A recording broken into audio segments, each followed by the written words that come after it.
ابھی آپ نے ترتیب وائز میری بات سننی ہے. سردیوں میں آگ کا بڑھنا نعمت ہوتا ہے.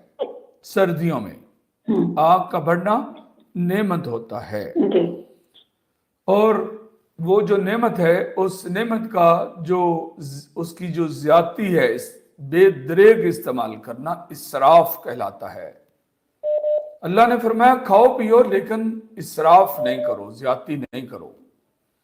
آپ کی دیورانی وہ اس کو چاہیے کہ جتنے مرضی اچھے حالات ہوں وہ اسراف سے گریز کریں. جیسے لائٹیں فالتو میں چل رہی ہیں, جیسے آگ فالتو میں چل رہی ہے, یہ میٹر چل رہے ہیں پیسہ لینے کے آپ سے. بچے کو خاموش کرائیں اور توجہ سے میری بات سنیں. آپ کی دیورانی کو چاہیے کہ حالات جیسے بھی ہوں, یعنی آپ لوگوں کے حالات یہاں پر کچھ بہتر ہیں لیکن اس میں اسراف ہو رہا ہے, ہاں اس سے نقصان ہوتا ہے. اس لیے پاس وہ بڑی وہ بوتل, آئل کی بوتل اور وہ دھواں, یہ آپ لوگوں کے گھر میں کچھ لڑائیاں جھگڑے ہیں. جوائنٹ فیملی میں رہتی ہو؟ میں ابھی بھی سیپریٹ ہوئی ہوں اسی سال, تو وہ مجھے نہیں پتا اگر کچھ اس طرح کا معاملہ چل رہا ہے, کیونکہ وہ الگ گھر میں ہیں وہ لوگ. اوکے, یہ بات ہو رہی ہے اس وقت کی جب آپ جوائنٹ فیملی میں رہتے تھے, پھر آپ علیحدہ ہو گئے, وہاں مسئلے مسائل بڑھتے جا رہے تھے.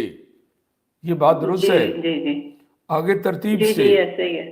ترتیب سے بات سنتی جائیں, خاموش رہیں.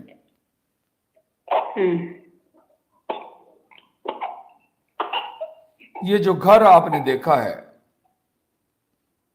یہ جو گھر آپ نے دیکھا ہے, یہ وہ جوائنٹ فیملی والا گھر ہے یا سیپریٹ فیملی والا گھر ہے جو آپ نے لیا ہے؟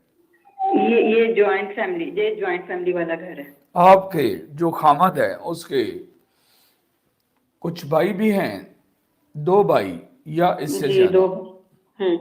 2 بھائی. 2 ہیں. اوکے.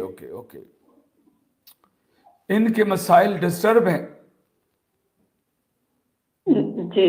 یہ دونوں بھائیوں کے مسائل ڈسٹرب نظر آ رہے ہیں. 2 بھائی نظر آ رہے ہیں اور ان کے مسائل ڈسٹرب نظر آ رہے ہیں. ابھی خاموش رہیں, بار بار مجھے کہنا پڑ رہا ہے.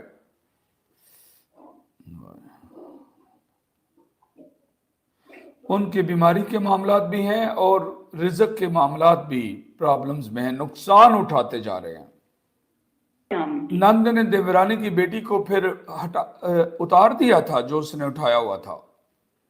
نہیں, اس نے اٹھا کے رکھا ہوا تھا. ان کی دوبارہ سے انڈرسٹینڈنگ پیدا ہو جاتی ہے. ہاں جی. آپ کے